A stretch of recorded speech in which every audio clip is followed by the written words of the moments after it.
今年40岁，没结婚，负债40多万。I am 40 years old this year, never married, and in debt for over 400,000 yuan.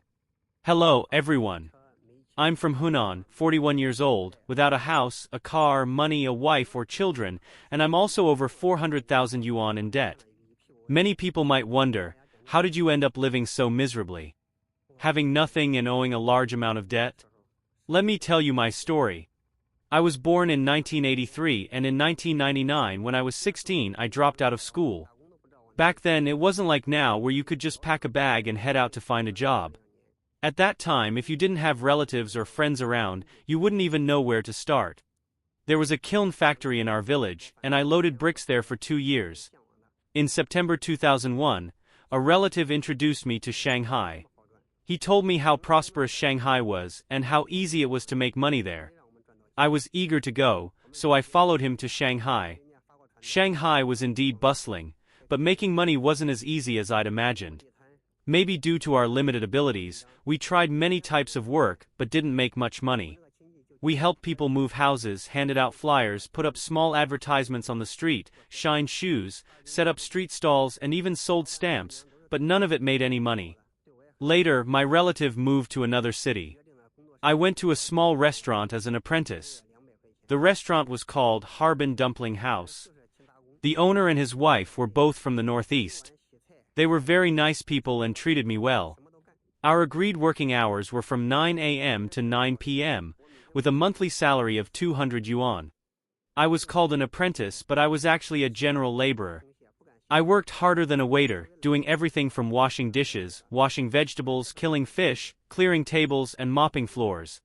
The working hours we agreed upon were 12 hours, but in reality I worked over 14 hours a day. It wasn't because I was particularly diligent, I just didn't dare to slack off. I was afraid that if I showed any laziness, the boss would get unhappy and wouldn't want me anymore, and I would lose even this job. Every day, I ran up and down from the first to the third floor, until my feet were covered with blisters. But the boss didn't let my efforts go unrewarded. He raised my salary by 50 yuan every month. During this time, I started learning how to slice and prep food, practicing every day by slicing potatoes. I would often cut my hands with the knife, and I constantly kept band-aids in my pocket. I worked there for less than a year before the boss and his wife sold the restaurant and planned to go back to the Northeast. I had no choice but to find another restaurant job to keep practicing food prep. Later on, I started learning how to cook dishes, but my skills didn't improve much because the chef in this small restaurant wasn't particularly skilled, so his apprentice couldn't be much better either. I stayed there until 2007 when my dad called me saying, "Come back. You've been drifting in Shanghai for 5 or 6 years, and you're not getting any younger. It's time to come home and find a partner." That year, I was 24. In September 2007, I went back to my hometown. Matchmakers introduced me to several women. Some liked me, but I didn't like them, and there were some I liked, but they didn't like me. In the end, I didn't find anyone suitable for marriage. Then I thought, I can't just keep drifting around in Shanghai. Is there something I can do back home? And in case I could meet the right girl, I could get married and start a family. So I stayed back in my hometown. Initially, I thought of starting something, but I didn't know what to do. Later, I thought, why not try raising pigs? I started with 2 sows, and at most, I had over 80 pigs.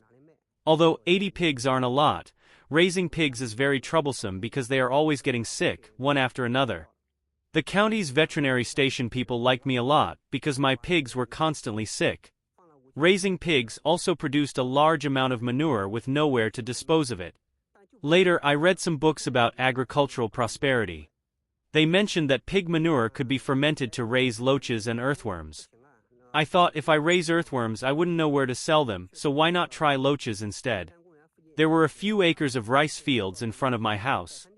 Later, they were washed away by floods, so I rented the land, hired an excavator to dig it up, and started raising loaches. I invested over 5,000 yuan in loach seedlings, but in the end, I didn't even make back the cost of the seedlings. Actually, the loaches didn't die, I just didn't know where they went. To this day, I haven't recouped my investment.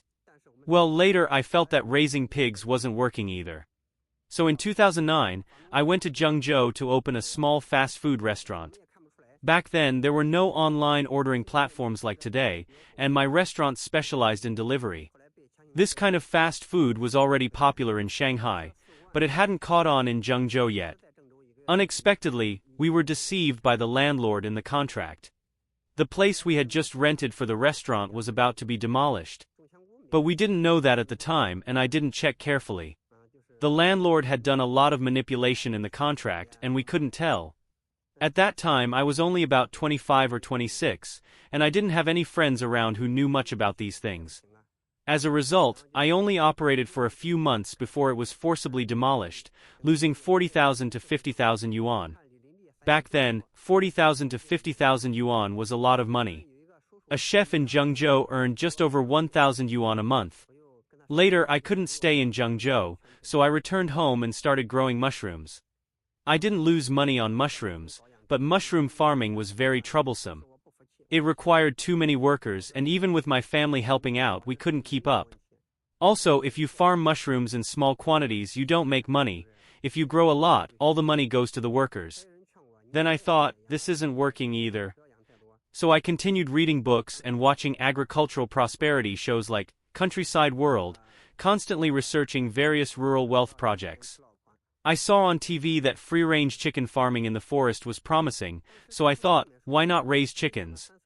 There's an uncle in our village with a lot of poplar trees, and I discussed using netting to enclose the poplar trees to raise chickens. Many people advised me not to do farming in the countryside. They said it's hard to make money in rural areas. At that time I was defiant, thinking, just because you can't make money doesn't mean I can't. If you couldn't do it, it's your problem. Maybe I can succeed. So I stubbornly, full of enthusiasm, started raising chickens. Some people advised me to raise only a few, maybe 300 to 500 and not too many. But I was ambitious. I wanted to make money quickly, to buy a house, a car, and to earn money to get married. So I raised several thousand chickens at once. The agricultural prosperity show on TV said that these chickens could be sold after 3 to 4 months, but my chickens were raised for over 7 months and still couldn't be sold. I fed them the same feed. I'm not sure if there was an issue with the feed or if it wasn't quite what the get-rich program said it would be, but I've come to feel that raising chickens is a hassle. In our area of Hunan, summer is typically very dry, but that year Hunan had a lot of rain. It rained all the time, just rain after rain. I was doing free-range chickens in the forest. These chickens would run all over the woods, and when it rained it became a big problem. These chickens, like fools, didn't know to run into the shed when they got wet. They would bunch up in clusters, dozens here, 100 there. The problem with chickens piling up is that the ones on top end up crushing the ones below. Oh, anyway, back then my chickens were dying in piles. And when it rained, it seemed like the chickens' throats also developed issues. These chickens couldn't even make sounds, and I was running to the veterinary station every day for all kinds of medicine. In the end, I lost money on raising chickens. Later, I had no choice but to team up with others to start growing landscaping trees, mainly planting ornamental trees. We planted a variety of species at first.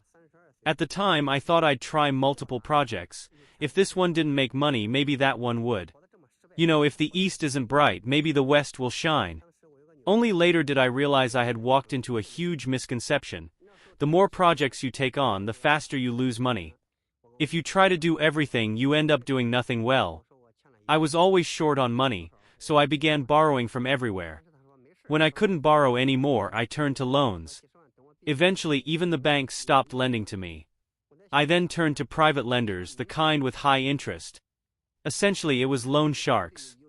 And in the end, even the loan sharks stopped lending to me, and I couldn't get any bank loans either. By the winter of 2015, my entire funding chain had collapsed. I roughly calculated and found that I was over 700,000 yuan in debt at that time. Back in 2015, I was 32 years old, unmarried, had nothing, and owed over 700,000 yuan. I thought to myself, I've failed so badly, what's the point of living? At that time I had a girlfriend, who's still my girlfriend now. We never broke up.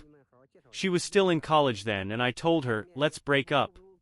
She asked, why? I told her I was deep in debt. She asked how much. I said, hundreds of thousands. She said it didn't matter. She meant that wasn't a reason to break up. She said even if it's hundreds of thousands, we can pay it off together after she graduates. In my heart, I thought, silly girl, paying off hundreds of thousands isn't that easy. For the wealthy, hundreds of thousands might not even buy a good car. But in rural areas, sometimes that debt can keep a family down for a lifetime. At this point, I told my girlfriend, I can't drag you down. I'll shoulder this debt alone, let's break up. My girlfriend cried her heart out, really upset. She said, after so many years together, do you mean we can't get through a debt of a few $100,000? So, she didn't agree to break up. She's truly a wonderful girl. She's working overtime today, but I'll introduce her properly when she has a day off. She really is a wonderful girl. After that, I couldn't even stay at home much because I owed a lot of loan sharks. Those people are very troublesome. They would come to my door every day, pressuring me for money. At that time, I truly had no way to borrow money. Forget about 10,000 yuan, I couldn't even borrow 1,000 yuan. Then the loan sharks hired people to teach me a lesson, and I got beaten up several times. This made me too scared to go home for several years. It wasn't until last winter, when I started to resolve some of the high-interest loans, that I finally dared to go back home. In the winter of 2015, I owed over 700,000 yuan. Over the years, I've managed to pay back 200,000 to 300,000, but I still owe 300,000 to 400,000.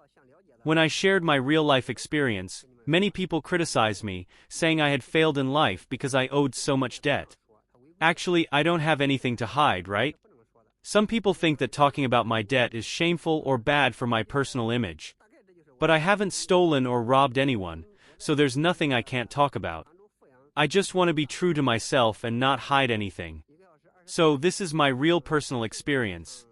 Right now, I'm working at a factory in Hangzhou, doing hourly work, earning 24 yuan an hour. But I don't think I'll be able to stay at this factory for long. Because hourly workers are extremely busy, the factory initially hires a bunch of hourly workers. But when the factory isn't as busy, the boss will lay off the hourly workers first to ensure that the regular workers have work. So I don't think I'll be here for more than a few months. I often use my real-life experiences to tell everyone that farming isn't easy, and it's hard to make money in poultry farming. But a lot of people don't believe me. But honestly, it's tough, though that doesn't mean no one can make money. Today I've shared in a bit of a scattered way, and I think I'll head home now.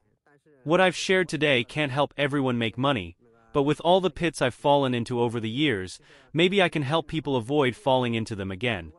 If anyone is thinking of raising pigs or chickens, I can tell you how many traps I fell into back then. I can help you avoid those traps, but as for how to make you money, I don't know either. If I knew, I wouldn't be working in a factory now, right? The experience of this man from Hunan reflects the reality faced by many rural youth in China who pursue the dream of getting rich, only to end up in debt. He went from the countryside to the big city, trying multiple ventures like pig farming, mushroom cultivation, and forest chicken farming. However, he repeatedly failed and ultimately ended up heavily in debt, forced to work to repay it.